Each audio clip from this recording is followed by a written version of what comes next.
Kung updated nga kayo mga idol sa mga nangyayari pa rin sa NBA, siguradong alam nga po ninyo na isa ang Miami Heat sa mga nawalan ng mga key players sa kanilang lineup, at ang mahirap pa dyan, wala nga silang nagawang move o trade upang makabawi man lang para mapalakas ang team. Pero ayon nga sa naging pahayag ng mismong presidente na si Pat Riley, inanunsyo nito sa media, wala nga siyang balak gumawa ng malakihang trade para makakuha muli ng bagong superstar, bagkus mas priority nga nito na i-develop ang mga laro ng kanilang mga batang players. Kita rin naman niya sa naging performance ng Miami Heat sa pagkampiyon nila sa nagdaang Summer League na meron talagang malaking potensyal, lalo na si Jaime Jaquez Jr. at si Kelly Oubre. Kaya upang matuloy-tuloy ang pag-improve ng kanilang laro, gagawin nga nila itong priority sa kanilang rotation at hindi na sila magdadagdag pa ng bagong superstar na posibleng makaapekto sa growth bilang isang player.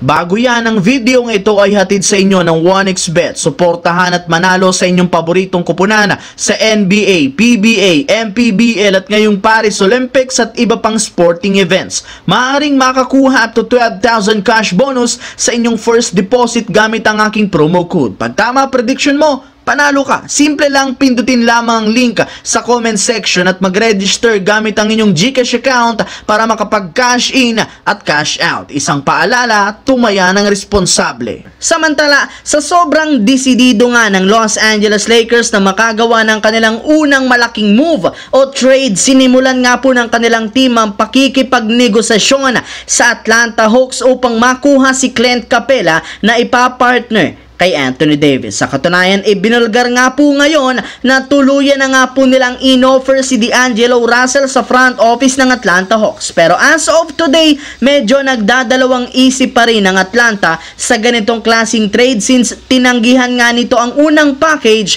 na in-offer sa kanila ng Lakers ng nagdaang araw. Kaya dahil dyan mukhang kailangan na naman ni Rob Pelinka na gumawa muli ng bagong package na tatanggapin na ng Atlanta Hawks. Yes mga idol, hindi para naman sumusuko ang Lakers sa kanilang ginagawang trade negotiation kahit patuloy silang tinatanggihan ngayong off-season. Sa kabilang banda, sa pagkakasali nga po ni Buddy Hield sa Golden State Warriors, pinutakti nga agad siya ng sari-saring katanungan sa media. At isa dyan ay kung ano nga ba ang kanyang nararamdaman na siya ang inaasahang papalit sa pwesto ni Klay Thompson. Well, ayon sa naging sagot nito, wala rin naman nga siya ngayong nararamdamang pressure dahil dito naniniwala siya na masaya na nakuha niya ang mismong role ni Klay Thompson at magkakaroon ng magagandang tira na nakukuha nito. Sinabi rin naman niya na first time nga po niya sa kanyang karir na hindi siya ang best shooter sa pagkakaroon nila ng isang Stephen Curry. Kaya